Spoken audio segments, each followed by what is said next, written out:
किसान साथियों राम राम। आशा और उम्मीद करता हूं कि आप सब ठीक ठाक होंगे। साथियों, हम चर्चा करने जा रहे हैं मौजूदा हमारी तैयार फसल सरसों के ऊपर, सरसों के भाव के ऊपर। पहले भी मैंने आपको कई वीडियो बना बना करके ये समाचार पहुंचाने की कोशिश की कि आगे आने वाले समय में सरसों के भाव इस ओर जाने की ओर इशारा कर रहे हैं। आज भी जो रिपोर्टें बाज़ार से निकल के आई हैं, जो किसानों से निकल के आई हैं, उनके आधार के ऊपर मैं संपूर्ण तौर पर आपको ये बात बताने की कोशिश करूंगा कि आगे आने वाले समय में सरसों में क्या स्थिति देखी जा सकती है। सबसे पहले साथियों, मैं एक बात बता देना चाहता हूं। आप इस सोशल मीडिया के ऊपर अनेक वीडियो आप देख रहे हैं, हर एक बात को घुमा फिरा करके किसान तक पहुंचाने की कोशिश की जा रही है। किसान का आधा समझ आता है, आधा समझ नहीं आता है। मैं आपकी जानकारी के लिए बता दूं कि किसान होने के नाते मैं एक एक जानकारी किसान को वो सटीक बताने की कोशिश करता हूं जो किसान के पल्ले भी पड़े, किसान को समझ में भी आए और किसान को सारी बातों का पता भी चले।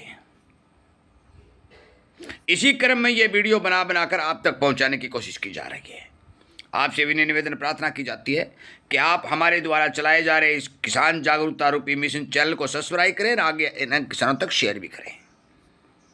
साथियों, मैंने आपको बार बार कहा था कि एक साथ अपना माल बाजार में मत काटिए। उसी आधार के ऊपर कुछ किसानों ने अपने माल को होल्ड करने की कोशिश की। बाजार के अंदर भारी भरकम अराइवलें भी बढ़ भी रही है, आ भी रही हैं, परंतु फिर भी सरसों भाव कभी 150 रुपये उठ जाता है तो कभी 150 रुपये मंदा बोला जाता है। सुबह 130 और 135 रुपये की प्लांटों में तेजी थी, शाम को 100 रुपये की अभी मौके पर मंदी है। परंतु मैंने बहुत पहले एक बात कही थी कि जब अराइवलें बढ़ेगी तो 500-600 रुपये तक का प्रेशर इस पर दिखाई देगा। वही लगभग प्लांटों में 7400 रुपये, 7450 रुपये तक का भाव आज देखे जा रहे हैं, जो लगभग 8,50 के भाव प्लांटों में चल रहे थे। सरसों में किसी तरह की कोई कमजोरी दिखाई नहीं दे रही है। हमारे यहां एक ऐसा सिस्टम बनाया जा रहा है कि विदेशों के अंदर जो युद्ध हो रहा है, इराक, अमेरिका और इजराइल की जो लड़ाई हो रही है, उसके प्रभाव से सरसों के भाव उठ रहे हैं। साथियों, मैं एक बात बता दूं, मैं मानता हूं कि उसके प्रभाव से खाद्य तेलों के भाव बढ़ रहे हैं, परंतु सरसों का इसमें कोई लेना देना नहीं है, क्योंकि सरसों तेल ना ही तो उन देशों से एक्सपोर्ट होकर हमारे यहाँ आता है और ना ही यूरोप में हमारा जाता है। भारत के अंदर सरसों के तेल की लगातार खपत बढ़ रही है, लाइन लगातार खाली है, क्योंकि 2025 का स्टॉक मैंने आपको एक एक बोर्ड पर आंकड़ा बना के बताया, भी 4 लाख टन निकल के आया है। डिमांड बरकरार है, फंडामेंटल मजबूत है। बात रही प्रोडक्शन की, मैंने भरतपुर जो सरसों का हब कहा जाता है, राजस्थान का सबसे बड़ा धुरंधर एरिया कहा जाता है, वहां पर भी किसानों से बात की। उन्होंने कहा है कि जो बिजाई हुई है उसमें 25 और 30% तक का उत्पादन कम आ रहा है। आज जो माल मंडियों में आ रहा है वो सारा का सारा माल स्टॉकिस्ट में जा रहा है, सारा माल स्टॉकिस्ट ले रहे हैं और एक दूसरे के ऊपर बढ़ा चढ़ाकर माल ले रहे हैं। तेजी बरकरार बनी हुई है। कल क्या हो जाए इस बात का मैं नहीं बता सकता, परंतु मैं आपको ये बात विश्वास के तौर पर कह सकता हूं कि जो मेरे पास समाचार आ रहे हैं, जो फंडामेंटल के तौर पर आ रहे हैं, 2026 के अंदर सरसों के भाव में मजबूती चलेगी। 6 और 7 लाख बैग की आमदनी के चलते भाव में सपोर्ट बना रहना, स्टॉकिस्ट हावी होना, इस बात का संकेत है कि इन सबको इस बात का पता चल चुका है कि जो उत्पादन गवर्नमेंट ये कह रही है कि 126 लाख टन हो जाएगा, प्राइवेट एजेंसियां कह रही है कि 111 और 112 लाख टन हो जाएगा। साथियों, सच्चाई नहीं है। मैंने बहुत पहले एक बात आपको बताई थी कि 15 और 20% सरसों की बिजाई, जो अगेती बिजाई हुई है, केवल उत्पादन उसी में निकल रहा है।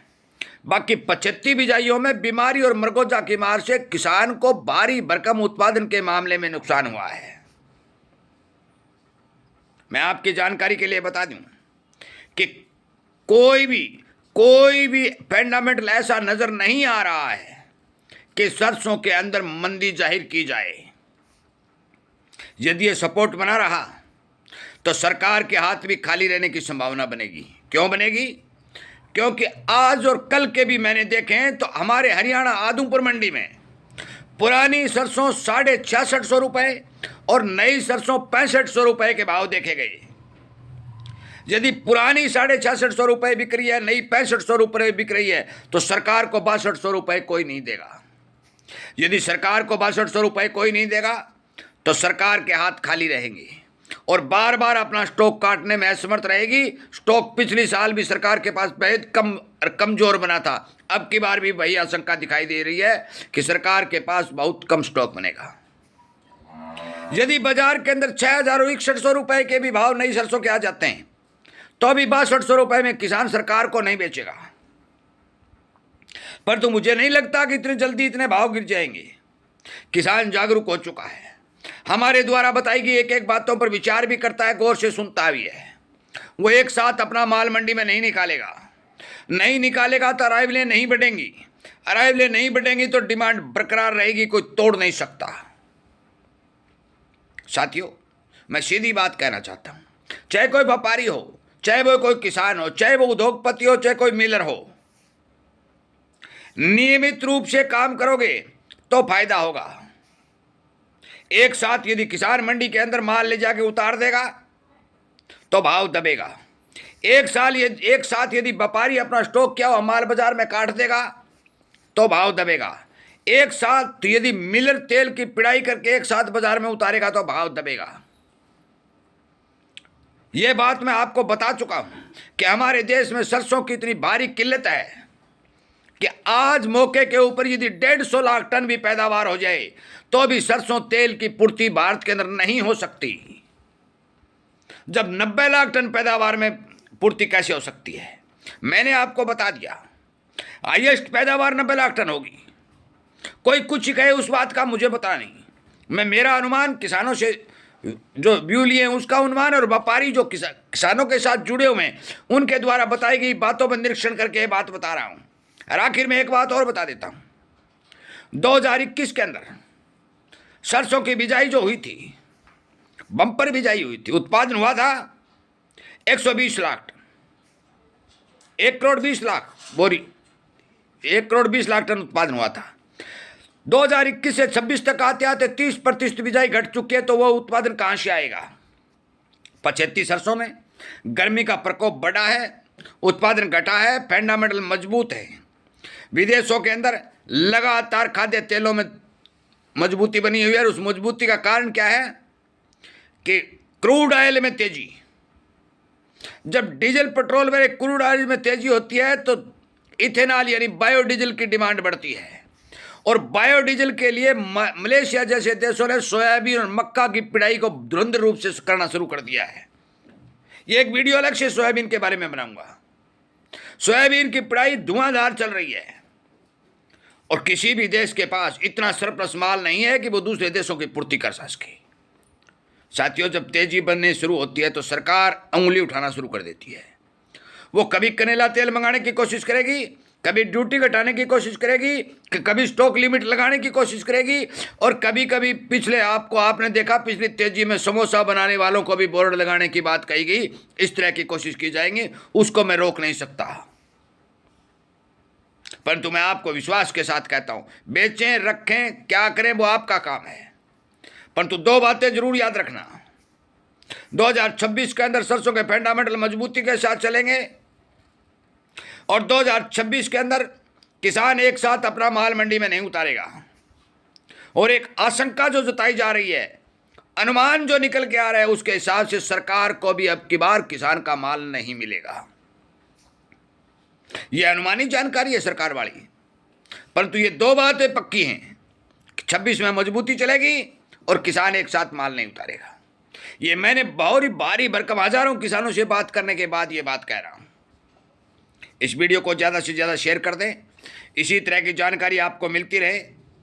आप हमारे इस चैनल के साथ जुड़ जाए, सब्सक्राइब कर लें, किसानों तक ये बात पहुंचाने का काम करें कि हमें एकता बना करके, एकता का परिचय दे करके हमारे खून पसीने की कमाई से जो खेतों में अनाज उत्पन्न होता है उसका भाव लेने के लिए मंडियों के अंदर भारी भरकम दबाव बनाने की कोई आवश्यकता नहीं है। थोड़ा धीरज रखें, धीरे धीरे माल काटें। अब मौके के ऊपर भाव ठीक बने हुए हैं, सुंदर बने हुए हैं, जो किसान बेचना चाहता है वो बेच सकता है। क्योंकि नई सरसों जिसके अंदर मोचर भी है वो भी हमारे आदमपुर में आपको बताऊं 6500 रुपये बिके, तो मंदी नहीं कही जा सकती। माल स्टॉक में जा रहा है। आगे आने वाले भविष्य में जो भी जानकारी आएगी आपको फौरन वीडियो के माध्यम से पहुंचा दी जाएगी। इन्हीं बातों के साथ इस वीडियो को विराम देता हूं। उम्मीद करता हूं कि आप जरूर इस बारे विचार करेंगे। जय हिंद।